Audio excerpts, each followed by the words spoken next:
함께 하나님을 예배하겠습니다. 광야에서 외치는 자의 소리가 있어 이르되 너희는 주의 길을 준비하라. 그의 오실 길을 곱게 하라. 모든 골짜기가 메어지고 모든 산과 작은 산이 낮아지고 굽은 것이 곧아지고 험한 길이 평탄하여질 것이요 모든 육체가 하나님의 구원하심을 보리라. 거룩하신 하나님, 저희가 소리 높여 주님께 감사의 찬송을 올리는 것은 저희를 지으심이 심히 아름답고 기묘하기 때문입니다. 만세 전부터 저희를 하나님의 자녀로 택하여 주시고 우리 내장을 지으시며 못되어 있을 때 벌써 저희를 만드셨나이다. 저희의 형질이 이루어지기도 전에 하나님의 눈길은 저희를 살펴보셨으며 구원의 책에 이 모든 섭리를 다 기록하여 두셨나이다. 부족하기 짝이 없는 이 죄인을 생각하심이 어찌 그리 보배롭고 아름다우신지요. 하나님께서 베풀어 주신 그 놀라운 은총과 섭리에 감사하며 예배하오니 기쁘게 흠양하여 주옵소서. 육신을 입고 이 땅에 강림하신 예수 그리스도의 이름으로 기원하옵나이다. 아멘.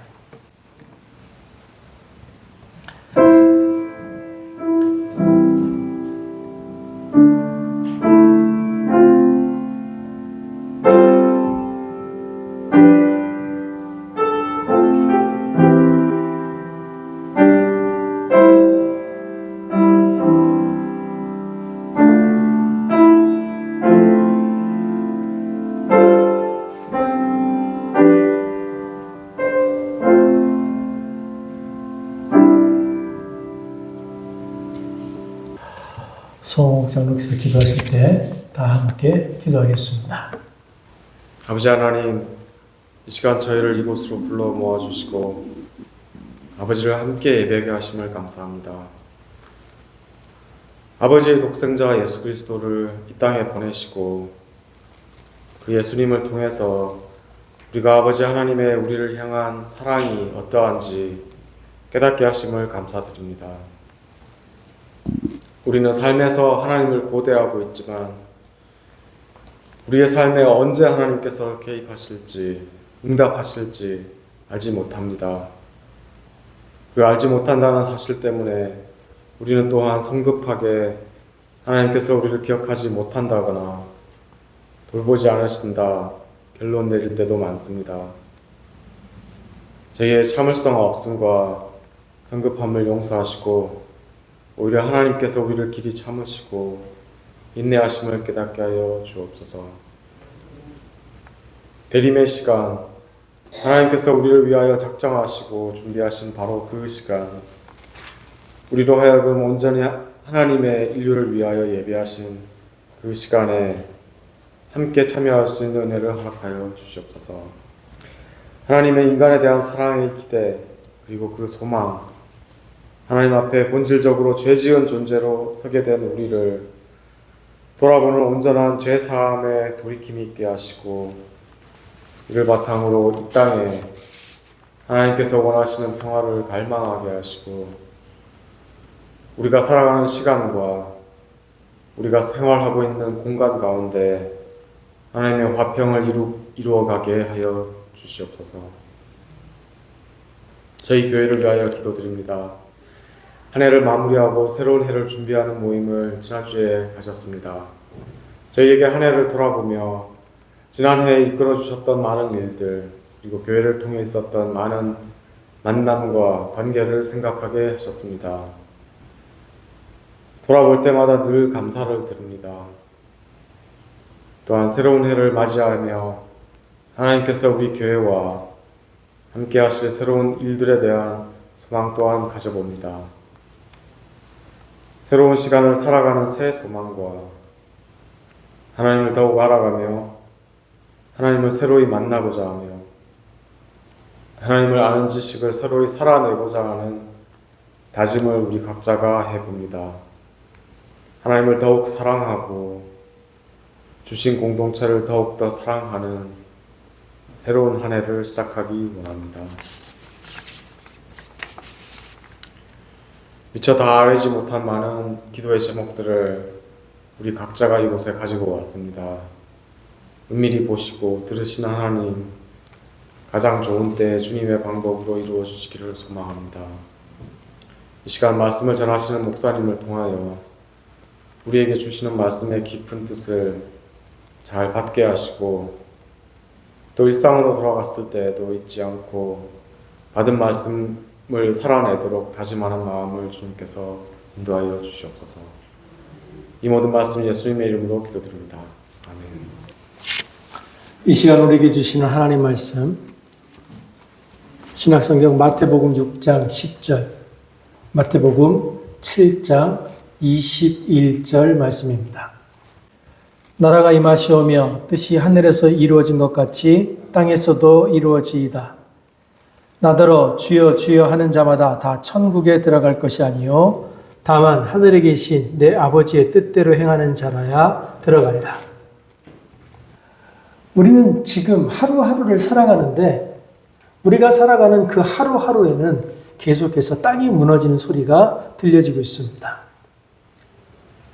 가자 지구의 폐허 속에서 아이들의 울음소리가 메아리치고 있고 러시아와 우크라이나의 미사일이 서로의 마음을 찢어놓고 있습니다. 텍사스 국경을 넘었던 이주 노동자들은 얼어붙은 쇠창살 안에서 이름조차 불리지 못한 채 갇혀 있습니다. 우리가 살아가고 있는 이 도시는 얼어붙은 쇠창살이 되었고 맥없이 무너지고 사람들은 서로를 향해서 총구를 겨누고 국경은 더 이상 경계가 아닌 감옥이 되었고 법은 더 이상 정의가 아닌 공포의 얼굴로 우리에게 다가오고 있습니다. 이 무시무시한 현실 앞에서 당신의 뜻이 하늘에서 이루어진 것 같이 땅에서도 이루어지이다 라는 이 주기도문의 한 줄은 아주 처절한 외침이 되어서 우리에게 다가옵니다. 이것은 단지 형식적인 기도의 한 문장이 아닙니다. 이 기도는 고통받고 있는 자들의 목 깊은 울부짖음이며 사라져가고 있는 인간성 위로 다시 하나님의 형상을 회복하기를 바라는 절망의 끝에서 드리는 뜨거운 호소입니다. 그러므로 이 기도는 하늘을 향한 막연한 기대이기 이전에 지금 이 땅의 절규와 탄식을 정직하게 직면하는 신앙의 고백입니다. 주님, 이 땅은 아버지의 땅을 저버린 땅입니다. 이 땅은 하늘처럼 평화롭지 않고 정의는 강물처럼 흐르지 않으며 자비와 긍휼은 경계선과 이념이라는 날카로운 벽 속에서 사라져버렸습니다. 이 현실 안에서 우리가 이 기도를 드리는 것은 단순하게 하나님의 뜻이 이루어지기를 바라는 이들의 소망을 넘어서는 겁니다. 우리는 이 기도를 드릴 때 먼저 하늘과 너무나 다른 우리가 살아가고 있는 이 땅의 참담한 현실을 직시하는 사람들이어야 합니다. 그리고 그 절망 속에서도 여전히 하나님을 아버지라고 부를 수 있는 은혜를 받은 자들이라는 그 은혜를 붙드는 사람들이어야 합니다. 왜냐하면 아버지의 뜻만이 이 혼돈과 고통을 넘어서 새하늘과 새 땅의 소망을 여는 유일한 힘이기 때문입니다.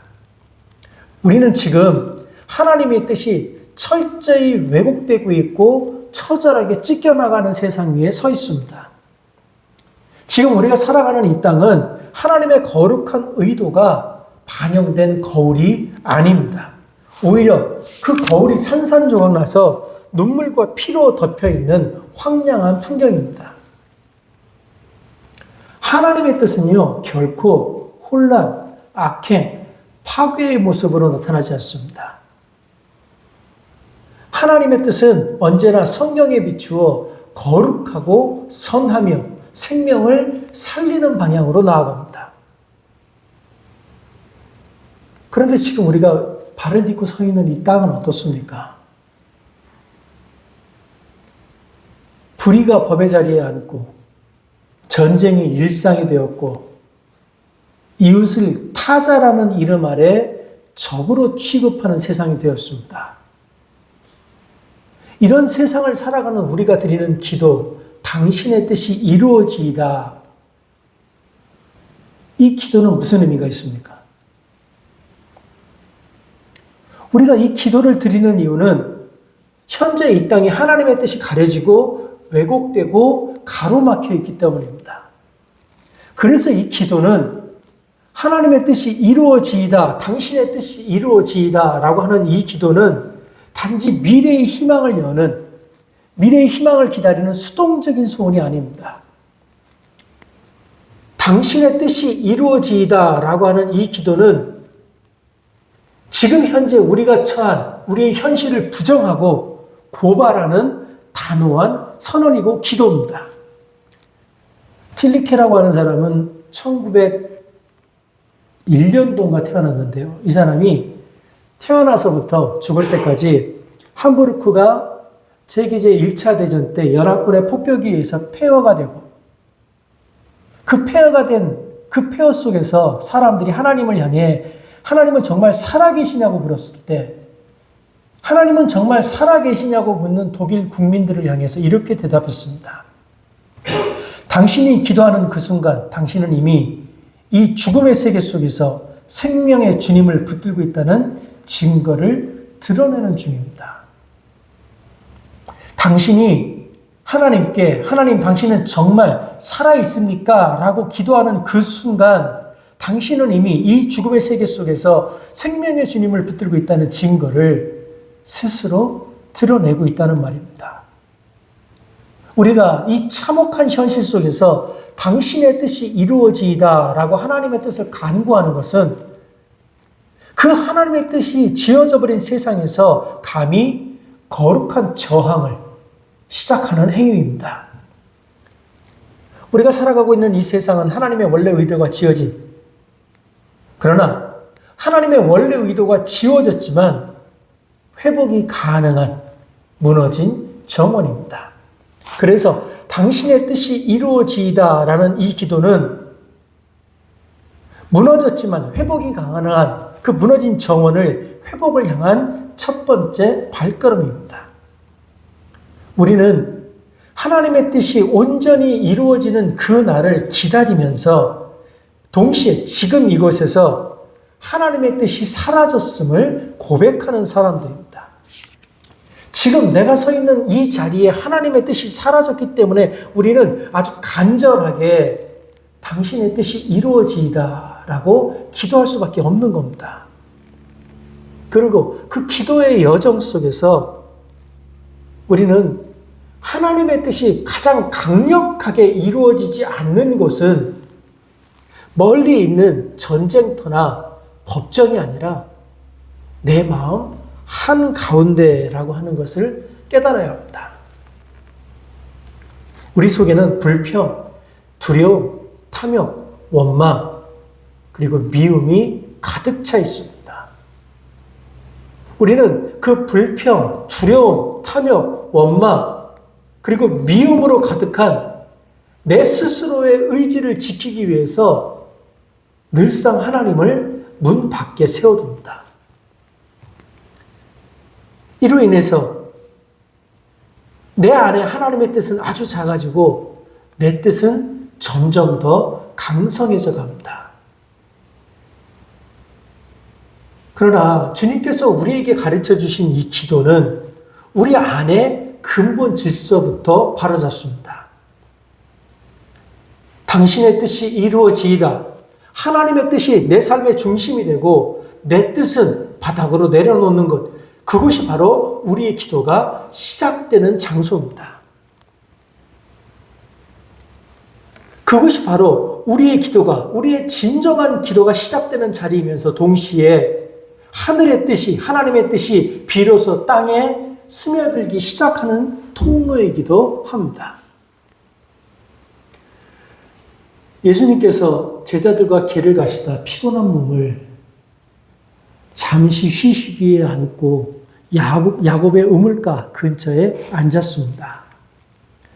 예수님은 육체적으로 배가 고프셨습니다. 그래서 제자들은 예수님이 드실 음식을 구하기 위해 근처에 있는 마을로 갔습니다.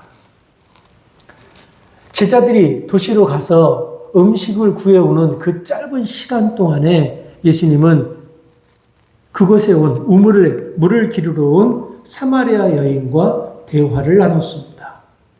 그런데 그 짧은 시간에 여인과 나눴던 대화는 이 세상의 어떤 빵보다도 깊고 충만한 생명의 나눔이 되었습니다.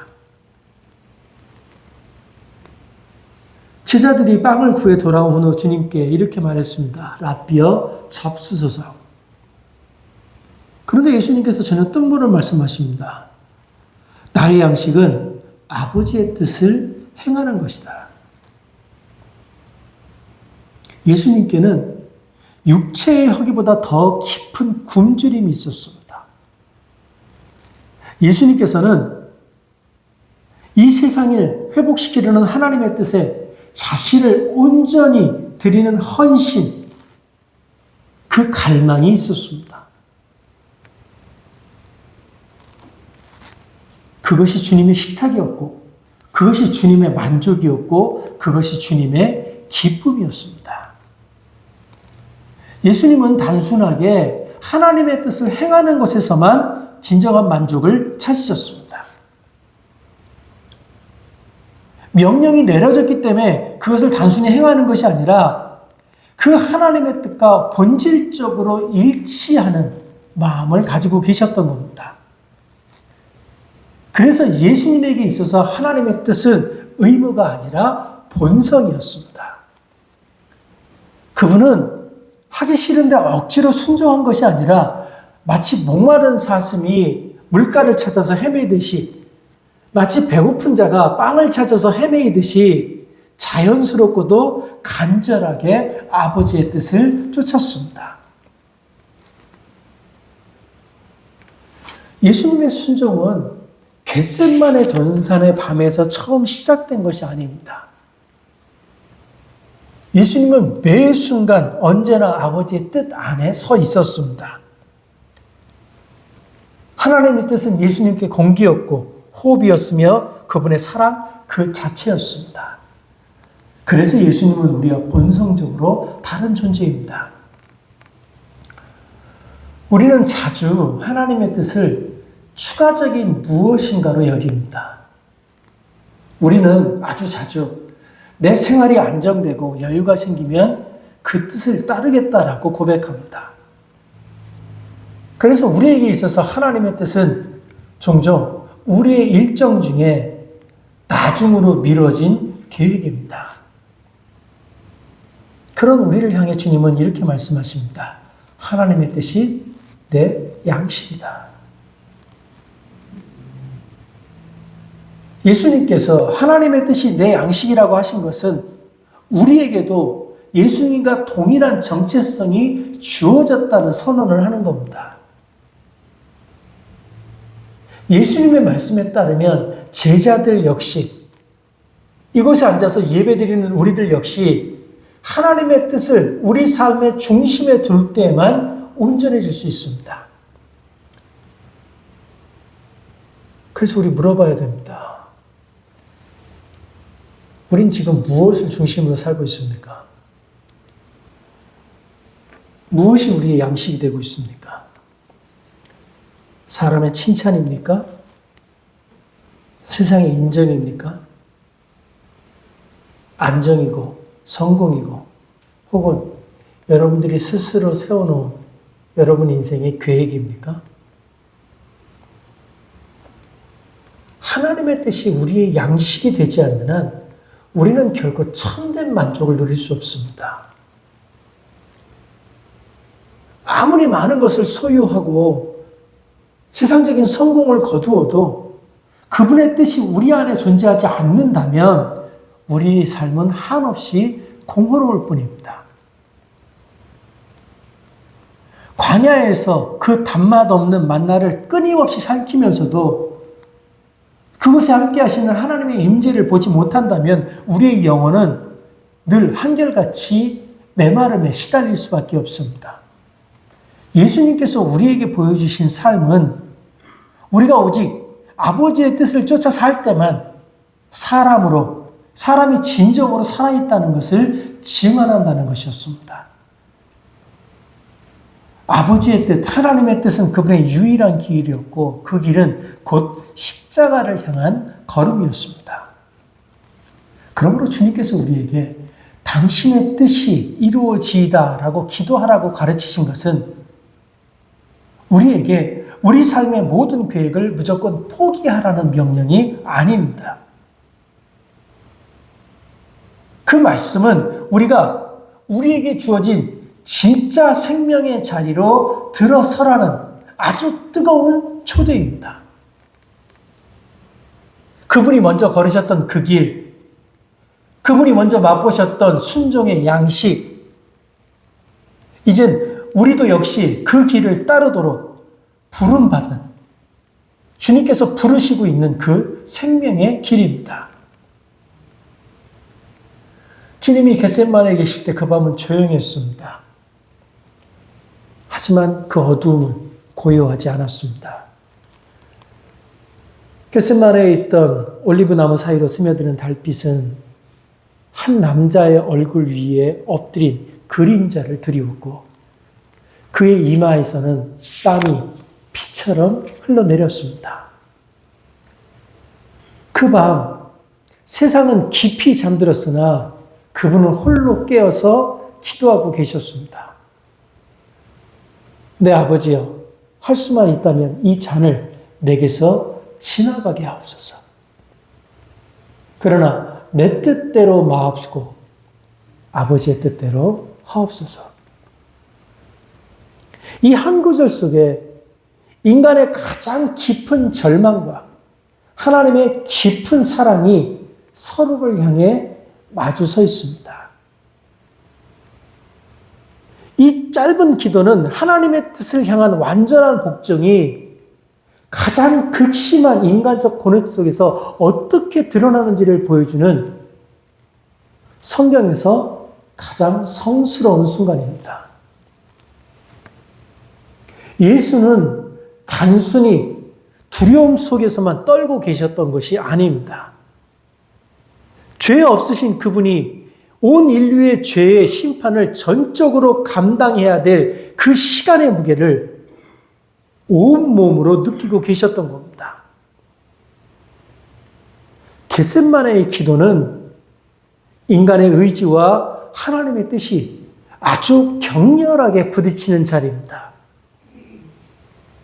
예수님께서 그 밤 기도하셨던 것은 십자가를 피하고 싶어서가 아니라 십자가를 피하고 싶은 자기의 뜻이 아버지의 뜻을 단 한순간이라도 가로막지 않게 해달라는 절박한 기도였습니다.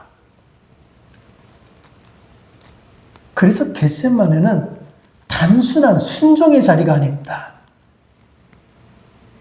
겟세마네는 순종 이전에 처절한 투쟁의 자리입니다. 겟세마네에서 예수님의 기도는 단순한 체념이 아니었습니다. 오히려 그것은 자신의 전 존재를 걸고 하나님의 뜻 앞에 자신을 내려놓는 거룩한 항복이었습니다. 그 밤 예수께서는 아버지의 뜻과의 일치를 위해 자기의 뜻을 내려놓았습니다. 그것은 감정의 마비나 의지의 굴복이 아니라 아버지의 뜻을 전적으로 신뢰하는 자가 얻는 해방된 순종이었습니다. 그분은 결국 이렇게 고백하셨습니다. 아버지여, 아버지의 뜻대로 하시옵소서. 기도는 의무가 아니라 사랑입니다. 기도를 통한 항복은 패배가 아니라 승리의 시작입니다. 예수님이 아버지의 뜻을 받드셨기에 우리는 십자가 너머로 생명을 볼 수 있게 되었고, 예수님이 하나님의 뜻을 양식으로 삼으셨기에 우리는 절망 속에서도 소망의 식탁을 함께 받을 수 있게 된 것입니다. 그래서 우리는 이 겟세마네 기도를 기억하면서 깊이 자문해 보아야 합니다. 나는 지금 누구의 뜻을 따르고 있는가? 나는 지금 내 뜻이라고 하는 안전한 울타리 안에 머무르고 있는가? 아니면 하나님의 뜻이 머무는 그 광야에서 피땀을 흘리며 하나님의 음성을 기다리고 있는가? 겟세마네 주님께서 잡히시던 그 밤 우리는 모두 주님을 버렸습니다. 그러나 주님은 지금도 우리가 서 있는 그 밤, 우리 모두의 밤, 우리 각자의 밤, 그 밤을 함께 걷고 계십니다. 우리 주님은 두려움 앞에서 물러서지 않으셨고 고통 앞에서 하나님을 의심하지 않으셨습니다. 그분은 우리에게 말로만 하나님의 뜻이 하늘에서 이루어진 것 같이 땅에서도 이루어지다라는 기도를 가르친 것이 아닙니다. 그분은 그 기도를 자신의 피로 이루셨습니다. 그럼에도 불구하고 우리는 여전히 그 뜻이라는 단어 앞에서 머뭇거립니다. 그 알지 못하는 하나님의 뜻이 나를, 내 삶을 어디로 끌고 갈지 모른다는 불안 때문입니다. 그 알지 못하는 하나님의 뜻이 나를 십자가나 절망과 고통으로 이끌 수 있다는 두려움에 우리는 기도의 입술을 굳게 닫는 것입니다. 때문에 당신의 뜻이 이루어지이다라는 이 기도는 결코 가볍게 내뱉을 수 있는 말이 아닙니다. 이것은 자신의 생애의 주권을 아버지에게 온전히 내어드리는 가장 깊은 신앙의 항복이기 때문입니다. 그러나 이 주님의 기도와 달리 니체는 우리에게 이렇게 말했습니다. 당신은 당신의 주인처럼 행세하는 운명을 더 이상 용납하지 말라. 그 운명을 사랑하라. 당신에게는 달리 선택할 것이 없다.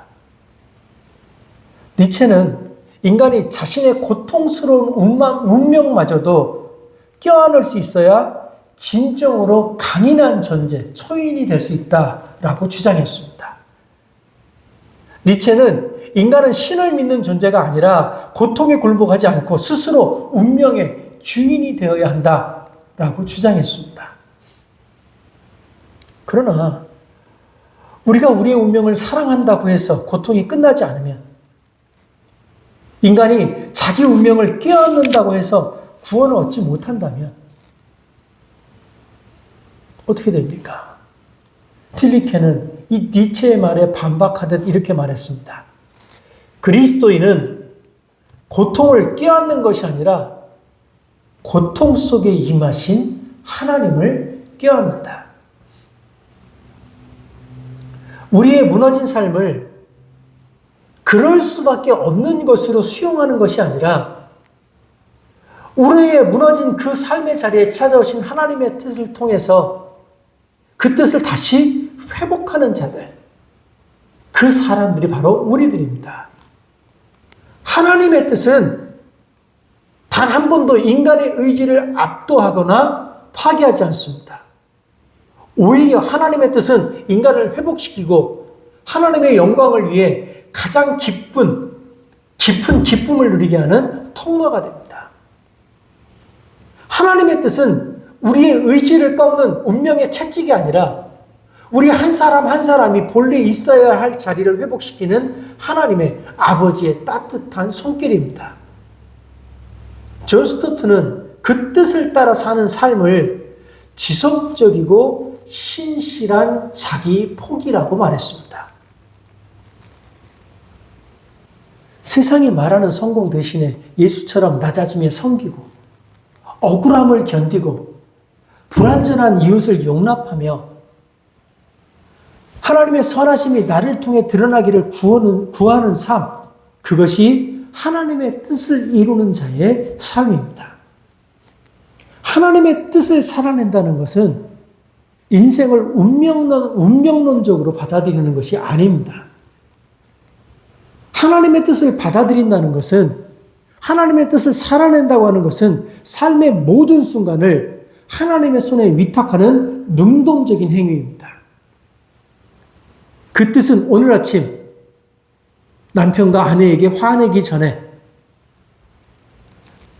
아이를 안아줄 때, 누군가를 비난하기보다 기도를 선택할 때, 그런 아주 작은 일상의 자리에서 이루어집니다.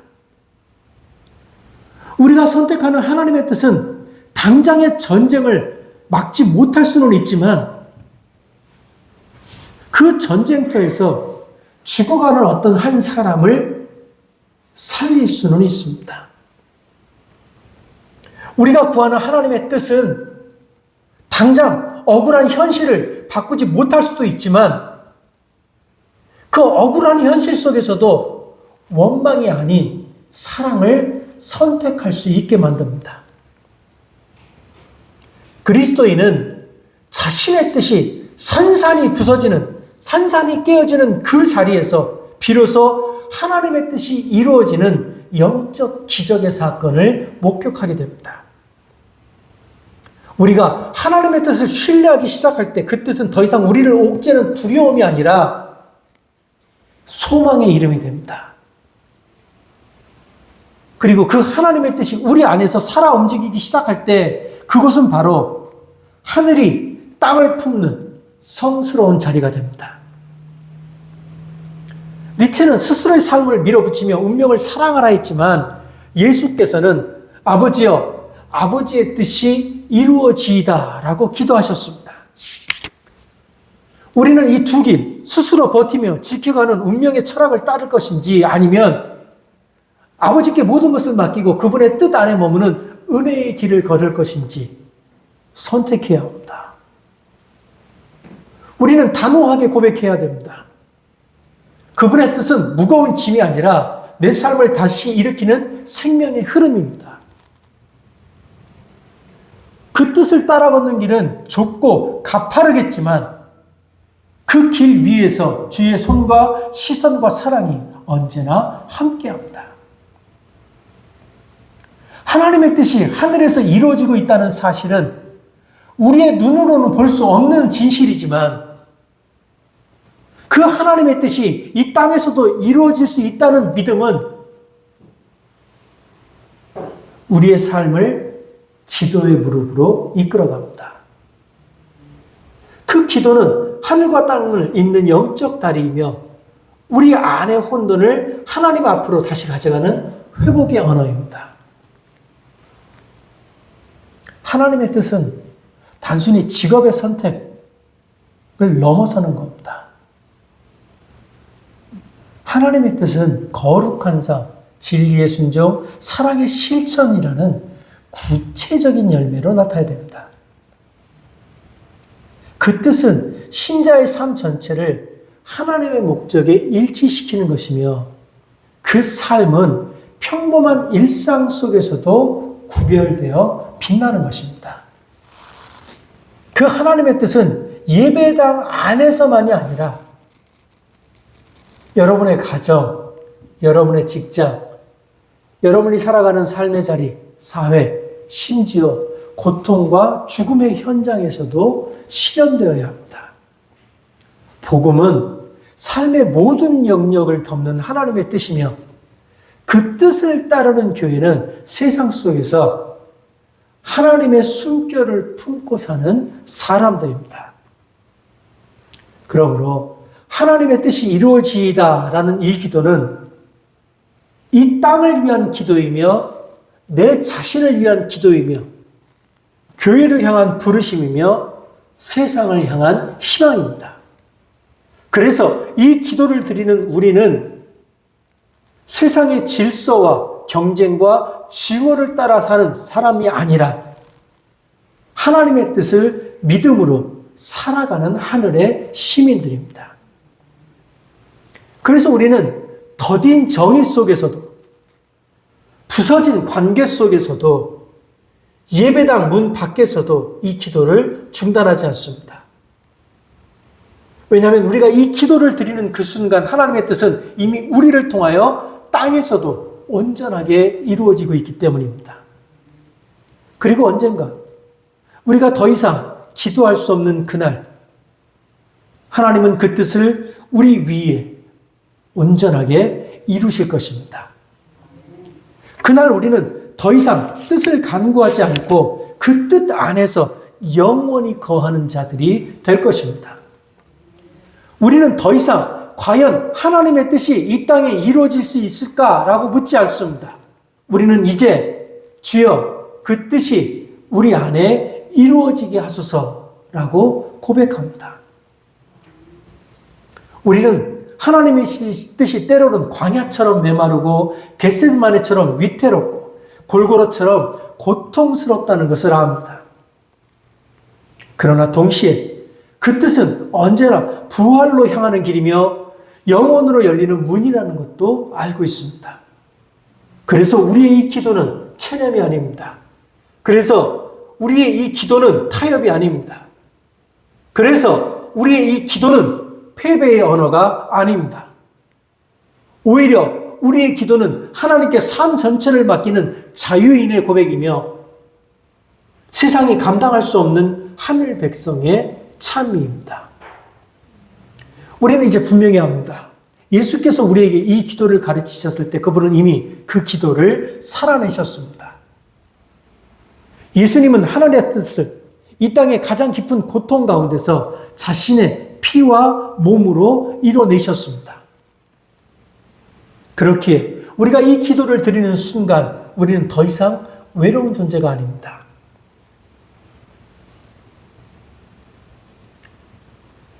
그 뜻이 이루어지이다. 이 간구는 이미 우리 안에서 살아계신 주님이 함께 드리고 계시는 기도입니다. 당신의 뜻이 하늘에서 이루어진 것 같이 땅에서도 이루어지다. 이 기도는 하늘과 땅을 잇는 영원한 사다리이며 과거와 미래를 통합하는 통로입니다. 이기적인 나의 뜻이 무너지고 하나님의 사랑이 힘차게 흐르기 시작하는 구원의 찬란한 시작점입니다. 이제 우리 모두는 각자 삶의 자리로 돌아가야 합니다. 그러나 이전과 같은 방식으로는 결코 돌아가지 않을 것입니다.